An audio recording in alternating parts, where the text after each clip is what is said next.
श्रीराम और सुग्रीव की मित्रता एवं पराक्रम का प्रदर्शन। किष्किंधा कांड की कथा। भूमिका। रामायण का किष्किंधा कांड भगवान श्रीराम और वानरराज सुग्रीव की मित्रता और उनके पराक्रम की अद्भुत कथा है। यह उस समय की घटना है जब माता सीता की खोज के लिए श्रीराम वानरों के राजा सुग्रीव के पास पहुंचे। सुग्रीव अपनी समस्याओं के कारण अत्यंत भयभीत थे और अपने बड़े भाई बाली के प्रकोप से बचने के लिए ऋषिमुख पर्वत पर शरण लिए हुए थे। बाली ने सुग्रीव को राज्य से निर्वासित कर दिया था और उन्हें प्रताड़ित कर रखा था। इस कथा का आरंभ सुग्रीव और श्रीराम के बीच विश्वास की नींव से होता है। सुग्रीव का भय और श्रीराम की शक्ति पर शंका। जब श्रीराम और सुग्रीव की भेंट हुई तब वानरराज ने अपनी स्थिति बताते हुए कहा कि बाली अत्यंत शक्तिशाली है और उसे हराना असंभव है। सुग्रीव ने कहा, हे रघुनाथ, मैं आपके प्रति आदर रखता हूं, किंतु बाली की शक्ति असीम है। यदि आप बाली का वध कर सकते हैं तो कृपया मुझे अपने पराक्रम का परिचय दें। सुग्रीव ने बताया कि बाली ने एक बार दुंदुभी नामक महाशक्तिशाली असुर का वध किया था। उस समय दुंदुभी का शरीर ताजा और खून से सना हुआ था। बाली ने इस असुर के मृत शरीर को कई योजन दूर फेंक दिया था। सुग्रीव ने कहा कि यदि श्रीराम अपने पराक्रम का प्रदर्शन कर सके तो उन्हें विश्वास हो जाएगा कि वे बाली का वध कर सकते हैं। दुंदुभी असुर की हड्डी को उठाने की चुनौती। सुग्रीव ने श्रीराम को दुंदुभी की विशाल हड्डियों को दिखाया जो पर्वत के समीप पड़ी थी। उन्होंने कहा, हे रघुनाथ, यदि आप इस मृत असुर के शरीर को अपने पैर से उठाकर कई योजन दूर फेंक सकते हैं तो मुझे आपकी शक्ति पर विश्वास होगा। श्रीराम ने सुग्रीव की बात सुनकर मुस्कुराते हुए हड्डी को अपने पैर के अंगूठे से उठाया और सहजता से 10 योजन दूर फेंक दिया। ये देखकर भी सुग्रीव पूरी तरह संतुष्ट नहीं हुए। उन्होंने कहा, हे रघुनाथ, यह असुर का शरीर अब सूखा और हल्का हो चुका है। बाली ने इसे तब फेंका था जब ये खून से सना और भारी था, इसलिए यह प्रमाण आपके और बाली के बल में तुलना नहीं कर सकता। साल वृक्षों को भेदने की चुनौती।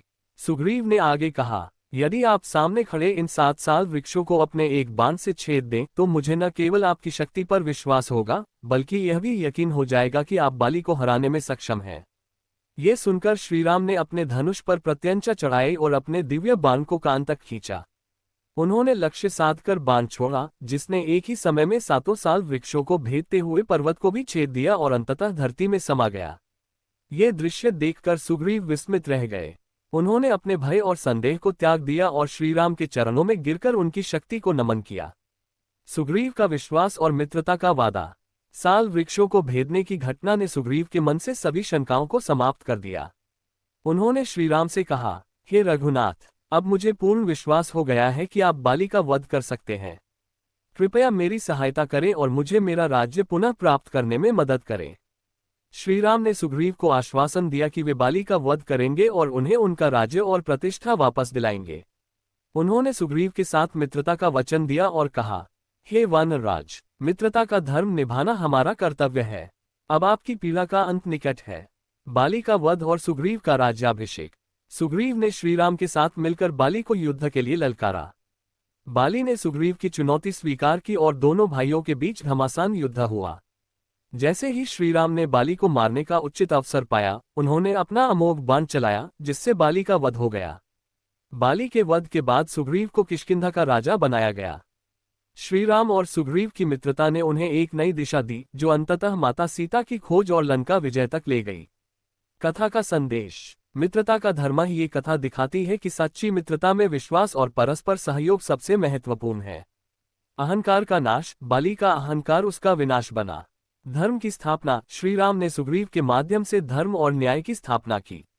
उपसंहार। श्रीराम और सुग्रीव की मित्रता का ये प्रसंग हमें सिखाता है कि पराक्रम और विश्वास के साथ हर समस्या का समाधान संभव है। श्रीराम के दिव्य पराक्रम और सुग्रीव के संघर्ष की यह कथा आज भी प्रेरणा देती है कि सत्य और धर्म के मार्ग पर चलने वालों को सदा विजय मिलती है। ये कथा आपको कैसी लगी लाइक कीजिए और कमेंट कर बतलाइए और चैनल को सब्सक्राइब अवश्य कर दीजिए। जय श्री राम।